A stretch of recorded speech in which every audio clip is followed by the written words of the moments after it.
Hello everyone, hope you guys are doing well. Welcome to my YouTube channel Mathematics by Dr. Endau. Today I am going to deal with the exact differential equation of this format.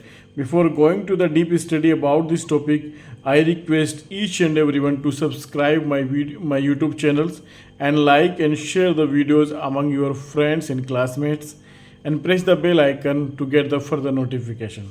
So now we deal the content and in this video lecture I am going to deal with obviously exact differential equation, and I have studied the various format of the exact differential equation. You can see my previous video lectures, okay, and you can find their link in the description of this video.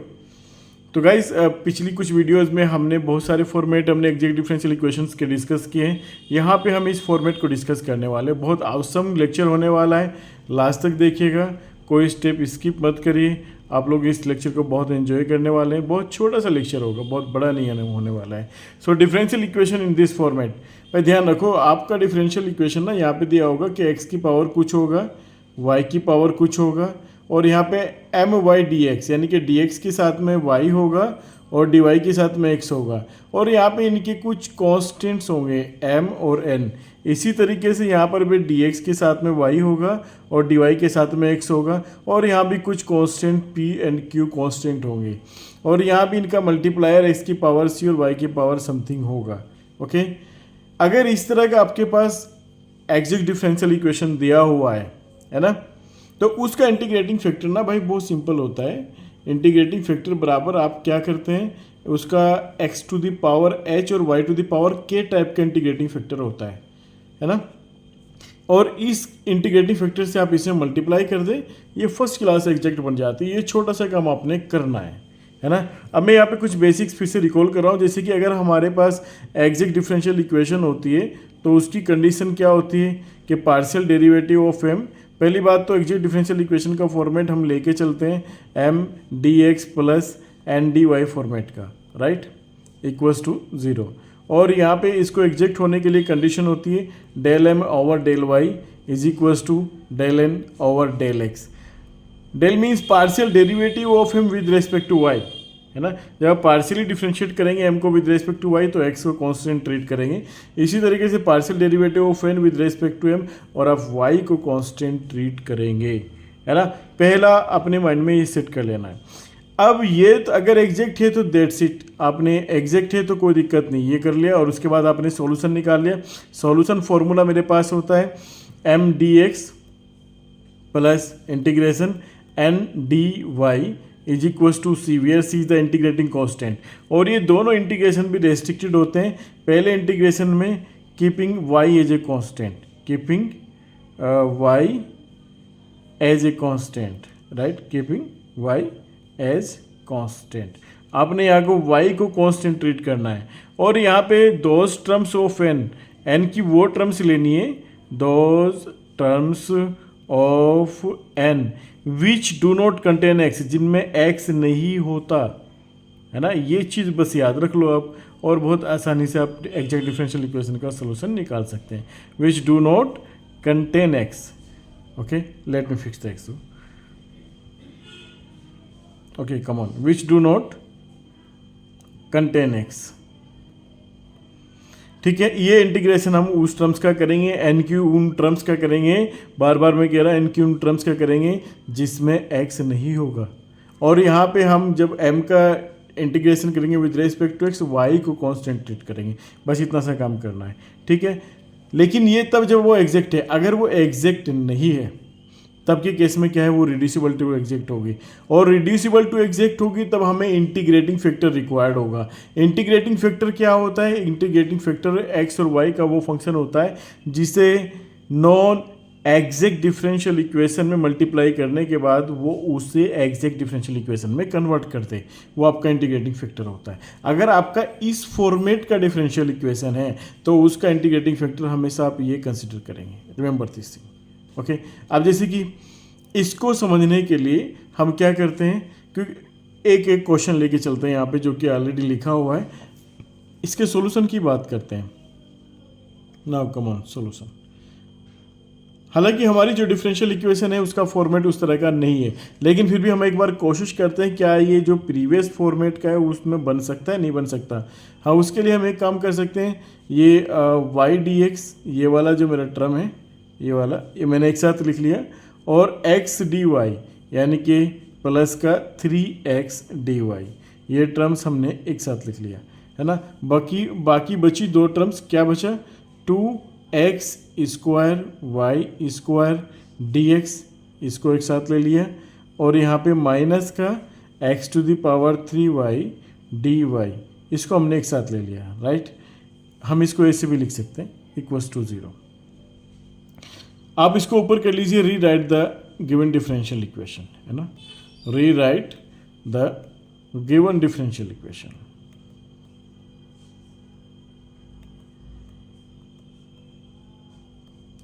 अभी हम क्या करने वाले हैं, इसको हम check करने वाले हैं क्या ये हमारा वो फॉर्मेट बनेगा नहीं बनेगा।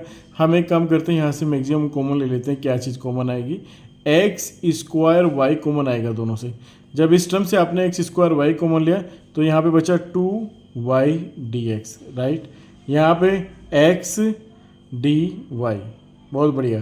फिर से चेक कर लीजिए, देखो आपने एक्स स्क्वायर वाई कॉमन लिया यहाँ पे, तो यहाँ पे बचा 2 बच गया, और यहाँ से y बच गया आपका, ये dx हो गया, माइनस एक्स स्क्वायर कॉमन लिया, यहाँ पे x बचा, राइट, और y भी बाहर कॉमन आ गया तो dy बचा, बहुत बढ़िया। अभी यहाँ पे आप क्या करेंगे, y dx, इसमें कोई कुछ चीज़ भी कॉमन नहीं है, इसको ऐसे लिख लेंगे। तो ये जो हमारा फॉर्मेट बना ना, ये ऊपर वाला ही फॉर्मेट बन गया, क्योंकि यहाँ पे x की पावर है और y की पावर b, और m y dx plus n x dy, right. और यहाँ पे x की पावर 0 y की पावर 0, यानी कि x की पावर c और y की पावर c आपके पास यहाँ पे आ गया। फिर p y dx और प्लस q x dy, तो ये हमारे पास यही फॉर्मेट हो गया। तो आप इसका इंटीग्रेटिंग फैक्टर बहुत ही आसानी से कंसिडर कर सकते हैं। Let the integrating factor be x to the power h into Y to the power K. अब अगर ये इंटीग्रेटिंग फैक्टर इसका है तो इससे इसको मल्टीप्लाई करने पर ये इसको एग्जैक्ट बना देगा, है ना। अब क्या करो, इस इंटीग्रेटिंग फैक्टर से आप ऊपर वाली इक्वेशन जो है आप उसको मल्टीप्लाई करते हैं, ठीक है।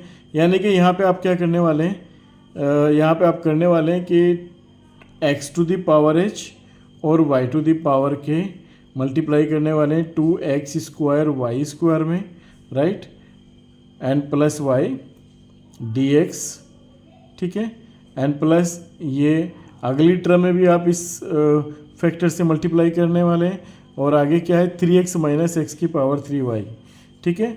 यहाँ पे 3x माइनस एक्स की power 3y and dy is equals to 0, ये आपने मल्टीप्लाई कर दिया, है ना। अभी ये एग्जैक्ट बन चुका है। चलो इसको थोड़ा सिंप्लीफाई कर लेते हैं।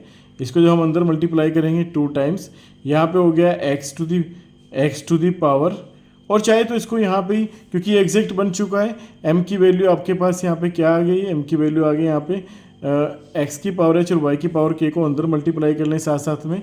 जब आप इसको x की पावर h को x स्क्वायर में मल्टीप्लाई करेंगे तो यहाँ पे x की पावर h प्लस 2 हो जाएगा, और जब आप इसको y की पावर k को आप y स्क्वायर में मल्टीप्लाई करेंगे तो यहाँ पे हो जाएगा y की पावर k प्लस 2 हो जाएगा, राइट। एंड देन प्लस, अभी आपने क्या करना है, y की मल्टीप्लाई कर लेनी है इसमें, x की पावर h में कोई चेंज नहीं, और y की पावर हो जाएगा आपके पास k प्लस 1, राइट। तो इस तरीके से आपका ये आ गया।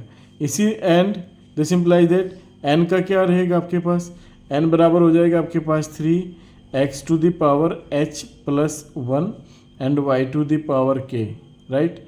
एंड देन माइनस, इस टर्म के लिए आप कर रहे हैं x की पावर h और y की पावर k को अंदर मल्टीप्लाई कर रहे हैं, x की पावर 3 प्लस x की power 3 plus h, right, and y की पावर k प्लस 1, ठीक है। ये आपने m और n की वैल्यू यहाँ पे निकाल ली है। अब चूंकि आपके पास गिवन डिफरेंशियल इक्वेशन क्या है, एग्जैक्ट डिफरेंशियल इक्वेशन है, तो ये कंडीशन सेटिस्फाई करनी चाहिए। एग्जैक्ट डिफरेंशियल इक्वेशन है क्या, कि partial derivative of m with respect to y it should be equals to partial derivative of n with respect to x, है ना। Now we check, come on. अब m का partial derivative करते हैं। ये जो m है इसको पार्शियली डिफ्रेंशिएट करते हैं विद रेस्पेक्ट टू वाई।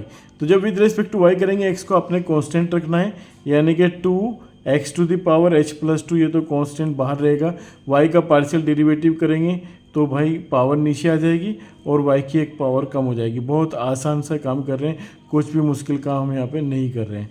इसी तरीके से आप नेक्स्ट टर्म में क्या करने वाले हैं, x की पावर h को तो आपने ऐसे रखा कि y के रिस्पेक्ट में डिफ्रेंशिएट कर रहे हैं और k+1 को आपने नीचे उतार लिया, पावर है ना, y की पावर k+1 का आपने पार्शियली डिफ्रेंशिएट कर दिया।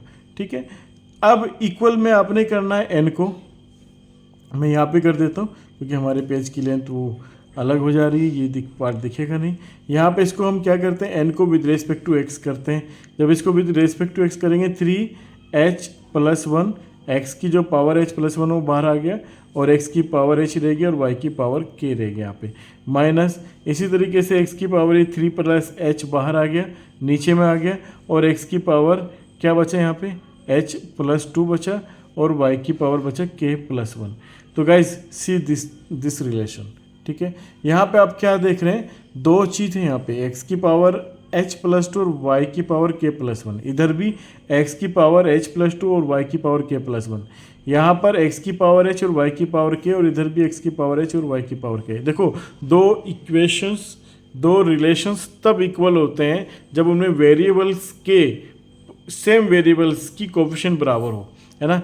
तो भैया ये दोनों सेम वेरिएबल्स हैं, इनका कोफिशिएंट, इसका कोफिशिएंट क्या आता है यहाँ पे, this implies that 2 times k+2, right, 2 times k+2 और इधर इसका कोफिशिएंट क्या है हमारे पास, माइनस का यहाँ पे 3+h, राइट, ये बराबर हो गया। ओके, इसके बाद हमारे पास x की पावर h और y की पावर k के दोनों साइड का कोफिशिएंट क्या आ जाएगा, यहाँ पे हमारे पास आ गया ये k+1, राइट, और बराबर में हमारे पास यहाँ पे क्या आ गया 3 टाइम्स h+1। ओके, तो इस तरीके से हमने इसको इक्वेट कर लिया। ठीक, अब ये हमारे पास h और k में एक पेयर ऑफ स्ट्रेट्स लाइन का सवाल बन गया। h और k में, h और k की वैल्यू निकाल के ना आपका जो इंटीग्रेटिंग फैक्टर है वो h और k की फॉर्म में था, वो क्लियर हो जाएगा कि आपका इंटीग्रेटिंग फैक्टर निकल के आया क्या है ना। Now come on solve it. अभी इसको हम सिंप्लीफाई कर दें यहाँ पे थोड़ा सा, तो ये आपके पास हो जाएगा क्या, 2k एंड यहाँ पे +4 हो गया है ना। एक काम करते हैं, माइनस h को, जो माइनस की मल्टीप्लाई करेंगे माइनस h, इधर आके ये प्लस का h हो जाएगा, राइट। बराबर में क्या बचा, -3, इधर क्या है +4, ये बराबर में आ जाएगा, ये -7 बच जाएगा, राइट, -7। देखो +4 एंड माइनस, ये +4 इधर आएगा, ये माइनस का हो जाएगा और -3 ऑलरेडी इधर है ही, है ना। इसी तरीके से दूसरी इक्वेशन से आपने सिंप्लीफाई किया, यहाँ पे k हो गया और -3h हो गया और बराबर में ये +3 है ही और ये +1, ये हो जाएगा यहाँ पे +2, राइट, क्योंकि इधर +1 है, इधर +3 है, तो ये 1 इधर आके इसमें से माइनस हो जाएगा, आपके पास 2 बच जाएगा। तो ये आपके पास एक पेयर ऑफ स्ट्रेट लाइन बन गया। इन दोनों को आप सोल्व कर लें, ये छोटी क्लास का सवाल बन गया हमारे पास। इन दोनों को हम सोल्व करेंगे, जाहिर सी बात है आप इसको सब्स्टिट्यूशन का भी इस्तेमाल कर सकते हैं, यहाँ पे एलिमिनेशन मेथड का भी इस्तेमाल कर सकते हैं आप। ये जैसे कि हम इस पूरी इक्वेशन में 2 की मल्टीप्लाई कर दें, है ना, और पहली में से इसको माइनस कर दें तो ये कैंसिल हो जाएगा। यहाँ पे क्या बचेगा, h और माइनस का 5h, तो h और माइनस का 6h, है ना, 2 × 3 6। सो जब हम इनको क्या करेंगे, माइनस करेंगे, राइट, देखो माइनस करने पे क्या होगा, ये साइन चेंज हो जाएगा, ये प्लस का हो जाएगा, ये माइनस का हो जाएगा, तो ये h और प्लस के 6h, तो ये हो जाएगा आपके पास 7h, राइट, और बराबर में हो जाएगा -9। तो यहाँ पे इसको जब सिंप्लीफाई करेंगे आप, तो सिंप्लीफाई करने के बाद आपको क्या मिलेगा, दिस इम्प्लाइज दैट h = आपको मिल जाएगा यहाँ पे -9/7। अब ये h की वैल्यू आप पहली इक्वेशन में रख लो, ये दूसरी इक्वेशन में पुट कर लो, है ना, तो आपको क्या मिल जाएगा, हम तो पहली इक्वेशन में पुट कर रहे हैं, है ना, फ्रॉम इक्वेशन 1, तो 2k h की जगह आपने रखा -9/7 = हो गया -7। इसको सिंप्लीफाई कर लेते हैं यहाँ पे, 2k = 9/7 and -7, राइट। अभी इसको और सिंप्लीफाई कर लेते हैं। यहाँ पे एक छोटी सी गलती यहाँ पे हुई है, और गलती ये है हमारे पास कि h की वैल्यू जो आती है वो -9/7 ना हो करके वो कुछ और आएगी, क्योंकि 2 की मल्टीप्लाई -2 में भी होनी है। तो -2 और -2 और -7, तो ये होता है -11। तो यहाँ पे हो जाएगा -11, जो कि हो जाएगा -11/7। इसी तरीके से यहाँ पे हो जाएगा आपके पास -11/7, ठीक है। और ये हो जाएगा आपके पास +11/7 -7। तो इसको सिंप्लीफाई करेंगे यहाँ पे, -49 / 7, राइट। तो ये सिंप्लीफाई होकर क्या हो जाएगा आपके पास, ये आ जाएगा आपके पास -8 and 38/7, राइट। 2k = तो 2 से कट गया 19 टाइम्स, तो यहाँ पे k की वैल्यू आ जाएगी -19/7। तो आपका जो इंटीग्रेटिंग फैक्टर जो आपने शुरू में कंसिडर किया था ना, ये वाला इंटीग्रेटिंग फैक्टर, तो वो आपके पास क्या आ जाता है, ये आपके पास यहाँ पर बन जाता है x की पावर माइनस कितना 11/7, राइट। मैं इसको थोड़ा रब कर देता हूँ, आप समझ लेना इसको। तो यहाँ पर हो जाएगा x की पावर -11/7 एंड y की पावर -19/7। ये आपका इंटीग्रेटिंग फैक्टर बन जाता है। अब ये इंटीग्रेटिंग फैक्टर से आप इस इक्वेशन में मल्टीप्लाई कर दो और आपका रिक्वायर्ड आंसर आ जाएगा, है ना। आपने करना क्या है कि इसमें मल्टीप्लाई कर देते हैं इस इंटीग्रेटिंग फैक्टर से, यानी कि x की पावर -11/7 और y की पावर -19/7, है ना। इसमें मल्टीप्लाई कर दे 2x² y² + y, right, dx, and then x की पावर -11/7, y की पावर -19/7 और 3x माइनस x की पावर 3y और ये dy। अब ये फर्स्ट क्लास एग्जैक्ट बन गई। अब इसमें चेक नहीं करना, क्योंकि इसमें जो रिक्वायर्ड इंटीग्रेटिंग फैक्टर था वो आप निकाल चुके हैं और उससे मल्टीप्लाई आप कर चुके हैं। तो अभी आपने क्या करना है, इसको सिंपली यहाँ पे आपने इसको लिखना है। और पहली बात, इसमें ये एग्जैक्ट बन चुकी है, तो ये आपके पास यहाँ पे m हो जाता है, राइट, और ये हो जाता है n, ठीक है। और यहाँ पे हम करते हैं m keeping y as a constant, keeping y as a constant. तो y यहाँ पे हो जाएगा आपके पास x की पावर -11/7 और y की पावर -19/7, ठीक है। 2x² y² + y dx, ठीक। और यहाँ पे आपने करना है only those term of n which do not contain x। भाई देखो, ये वाली टर्म भी x कंटेन कर रही है, ये भी नहीं आएगी, और ये भी x कंटेन कर रही है, इसको भी रिमूव करना। तो n में कोई भी टर्म नहीं आएगी, बस आपने ये पे छोड़ देना है इसको आपने सिंप्लीफाई करना है। तो इसको सिंप्लीफाई करना है, अभी इसको और थोड़ा सा आसान करके लिख लो, इसे मल्टीप्लाई कर लो आप अंदर। तो 2 तो कांस्टेंट हो गया, x की पावर यहाँ पे -11/7, है ना, -11/7 + 2, तो x की पावर 2 -11/7 और y की पावर 2 -19/7, राइट। इसी तरीके से नेक्स्ट टर्म में क्या करना है, इसमें y की मल्टीप्लाई करो, x की पावर -11/7 और प्लस y की पावर 1 -19/7, ठीक है। ये हो गया आपके पास dx = where c is the integrating constant. अभी आपने क्या करना है, 2 बाहर निकाल लिया, ठीक है, और इसे और सिंप्लीफाई कर लो। 7⁴ 14 - 11 मतलब 3/7, राइट।